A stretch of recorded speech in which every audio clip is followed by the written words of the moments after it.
Oh, enjoy this moment. Soak it in. Soak it in. Soak it in. It's really real. Are you all right? Ooh. Okay, get out. Everybody get out. The moment Brat stepped in front of the cameras, you could feel the air in the room shift. Her eyes, normally filled with strength and energy, were instead heavy with a storm of anger, heartbreak, and disbelief. It wasn't the kind of pain you could disguise with makeup or hide behind a smile. It was raw, almost unbearable to watch. She drew in a long, shaky breath, her hands trembling as if the weight of what she was about to share was too much for her body to carry. When she finally spoke, her voice cracked with both fear and determination. "I've stayed silent for too long," she began, the words escaping her like a confession. "But people need to know the truth. This isn't gossip. This isn't a rumor. A child, an innocent little kid, died in Judy's pool. And the way she acted before and after, it's something I can't ignore anymore."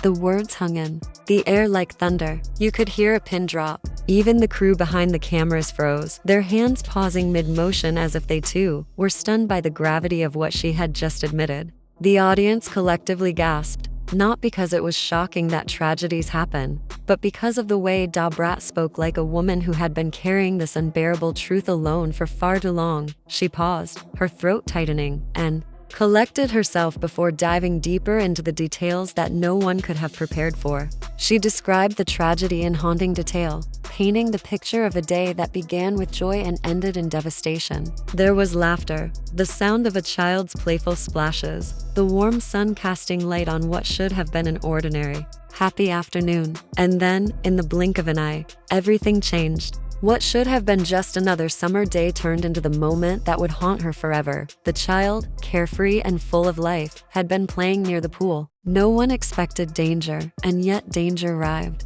Brat's voice wavered as she recounted how Judy's negligence, her failure to act, her failure to pay attention led to an unimaginable loss. She didn't sugarcoat the horror. She didn't wrap her words in politeness. She told it plainly. It was so fast, so sudden. 1 second, everything was fine, and the next it was gone. She described the desperate screams, the chaotic rush to try to save the child, the frantic hands pulling and pressing, fighting against the inevitable. Her voice broke when she admitted that despite everything, despite every desperate attempt, it was already too late. The helplessness in her tone cut through the room like glass. This wasn't just a story for views or clicks. This was her truth. This was her nightmare. The more she spoke, the more you could hear how deeply personal this was. She wasn't relaying secondhand gossip. She was reliving trauma. Every detail she described carried the weight of grief. The sound of water splashing where it shouldn't have been, the look of shock on people's faces, the way time seemed to freeze while her heart raced, it all came flooding back to her as she spoke. And then came the part that made the betrayal feel even deeper. Brat explained her history with Judy. She painted a picture of their relationship, the trust, the closeness, the years of shared laughter, loyalty, and dreams. Judy wasn't just a partner. She had been someone Brat trusted with her heart and her life. They had built what looked, from the outside, like a solid bond. But that illusion shattered the day of the tragedy.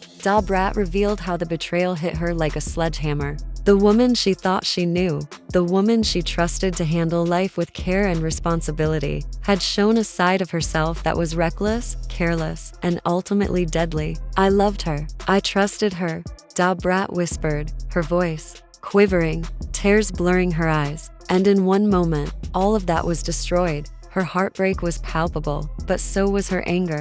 She spoke about the nights after the incident, nights spent sleepless, haunted by the memory of the child struggling, haunted by Judy's shocking inaction. She admitted she replayed the tragedy in her head again and again, each time wishing she could change something, anything, to stop it from happening. But no matter how many times she replayed it, the ending was always the same: silence, grief, and loss. Then came the part that left many in the audience shaking their heads in disbelief.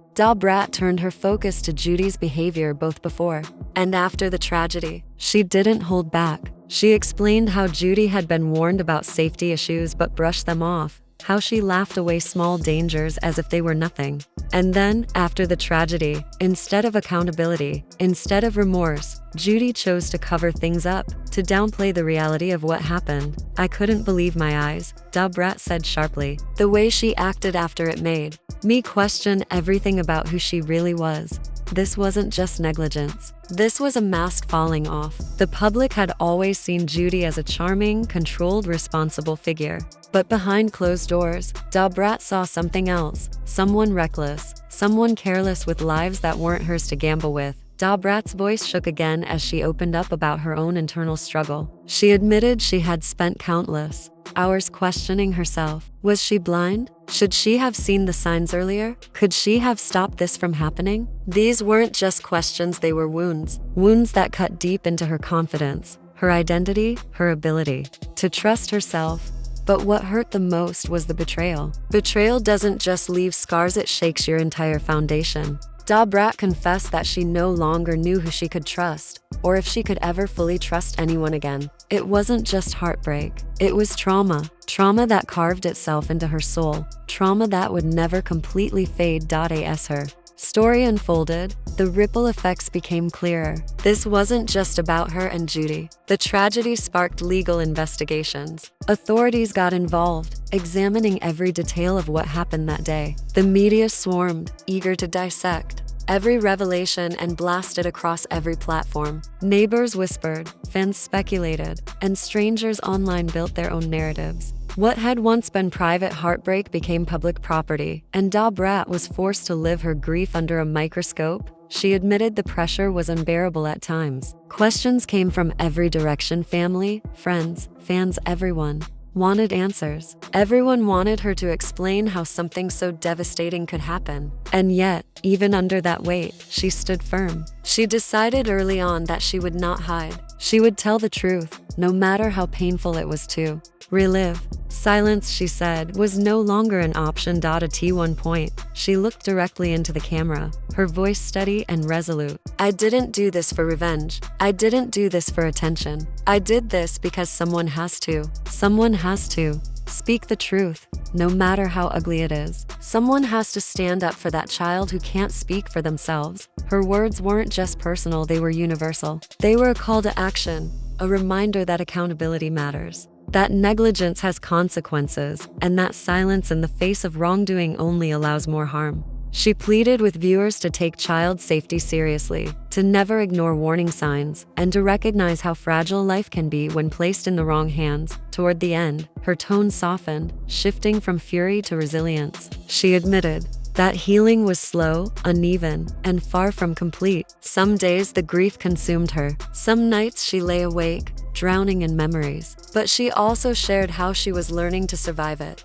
She spoke about the importance of building boundaries, leaning on loved ones, and slowly, painfully, finding strength again. "Healing doesn't happen overnight," she said with quiet determination. "But every day I remind myself I survived. I'm still standing, and that's something no one can take away." Her closing words struck with the force of truth and heartbreak. She emphasized that while the trauma would always remain a part of her story, speaking out was her way of reclaiming power, her way of ensuring that betrayal, negligence, and tragedy were not buried under silence. "We must protect the vulnerable," she urged. "We must speak out against wrongdoing.